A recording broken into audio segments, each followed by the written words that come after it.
लोग आते हैं तो भाषण देते रहते हैं, हम भाषण नहीं देते, हम समझाते हैं। चुनाव आयोग का नरेंद्र मोदी जी का लड़का पड़ जाएगा तो कान इंद्रजीत की तरह हो जाएगा, तो ये भी हमारी बुराई करेगा, सच्चाई खोल करेगा। मास्टर अगर पहचान पत्र बनाएगा तो लड़का तहरी खा के सो जाएगा। सुनिए मोदी सरकार, हम आप लोगों को राशन फ्री दे सकती है तो क्या हमारे बच्चों को शिक्षा फ्री नहीं दे सकते प्राइवेट स्कूल में?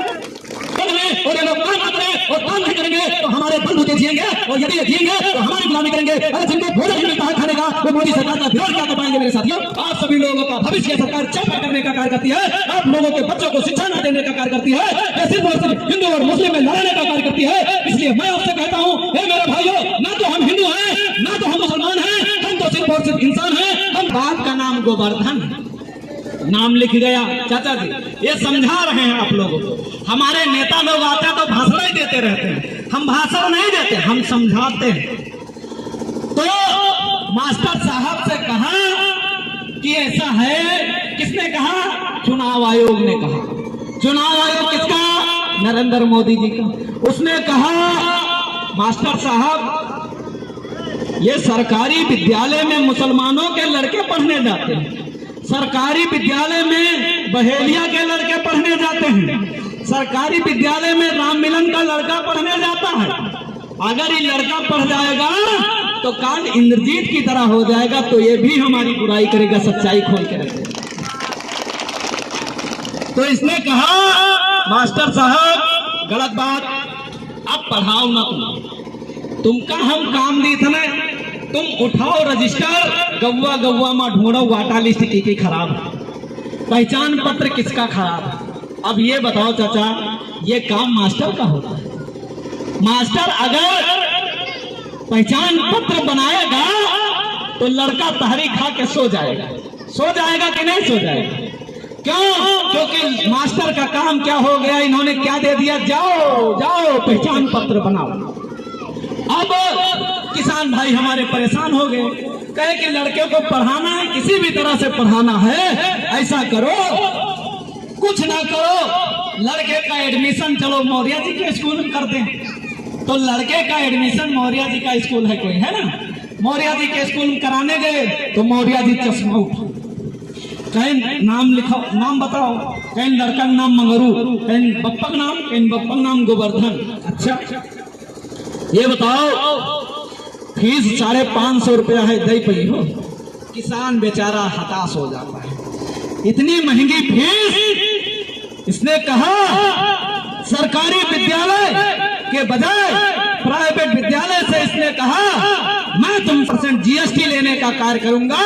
इसलिए मेरे भाइयों, मौर्य जी ने अपने विद्यालय की फीस बढ़ा दी। मैं आपसे कहता हूं, यदि ये मोदी सरकार हम आप लोगों को राशन फ्री दे सकती है तो क्या हमारे बच्चों को शिक्षा फ्री नहीं दे सकती? प्राइवेट स्कूल में नहीं दे सकती।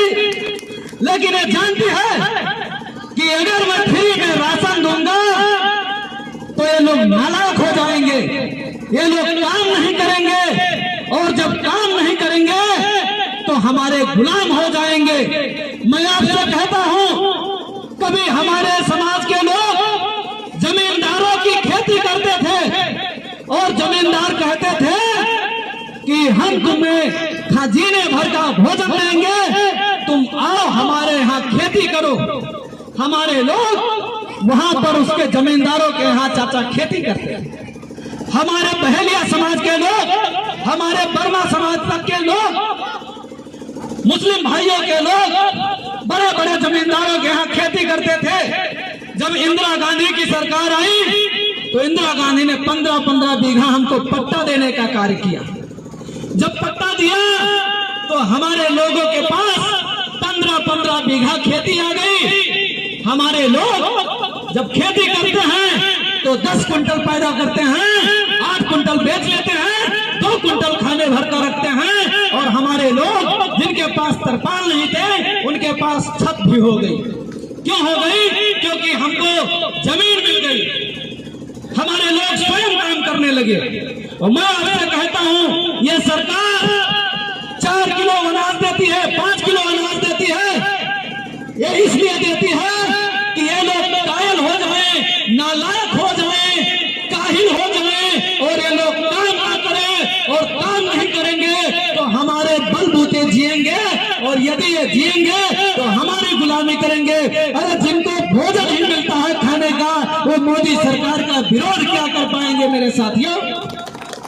इसलिए सिर्फ और सिर्फ हमको भोजन देने का कार्य करती है। अगर मैं खाने पर ही रहूं तो क्या मैं शैम्पू नहीं लगाता हूं, क्या मैं साबुन नहीं लगाता हूं, क्या मैं अपने बच्चों के लिए कपड़ा नहीं लाता हूं। अरे 5 किलो अनाज के वजह से ये मेरे समाज के साथियों, आप सभी लोगों का भविष्य सरकार चौपट करने का कार्य करती है। आप लोगों के बच्चों को शिक्षा न देने का कार्य करती है। ये सिर्फ और सिर्फ हिंदू और मुस्लिम में लड़ाने का कार्य करती है। इसलिए मैं आपसे कहता हूं, हे मेरे भाइयों, ना तो हम हिंदू हैं, ना तो हम मुसलमान हैं, हम तो सिर्फ और सिर्फ इंसान हैं, हम तो सिर्फ और सिर्फ इंसान हैं। जब इस बात को हम लोग लेकर के चलेंगे मेरे साथियों, तब हमारा कल्याण होने वाला है, अन्यथा हमारा कल्याण होने वाला नहीं।